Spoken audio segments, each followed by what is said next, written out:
সবকিছু করার পরে অন্তরের ভিতরে থাকতে হবে এ ভয়, মালিকের কাছে চূড়ান্ত বিনয়। আল্লাহ, যেমনটি করে রোজা রাখার বিধান তুমি দিয়েছিলে আমি তা রাখতে পারি নাই, তুমি মেহেরবানি করে আমার এটাকে কবুল করে নাও। অন্য রোজাদার ভালো রোজাদারদের সাথে আমার নষ্টটাকেও তুমি একটু মঞ্জুরি দিয়ে দাও।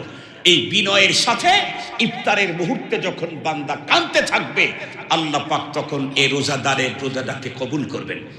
ঘরের দরজা জানালা সব খোলা রেখে এসি ডাবল চালাইলেও যেমন ওই এসির শীতলতা 100% পাওয়া যায় না, চোখ মুখ নাক কান বডি খোলা রেখে হারাম খেয়ে এরপরে ভিতরে ভাব নিয়ে রোজাদারের ভাব দিয়ে রোজা রাখলে এই লোকের রোজা দিয়ে কখনোই তাকওয়া অর্জন হবে না।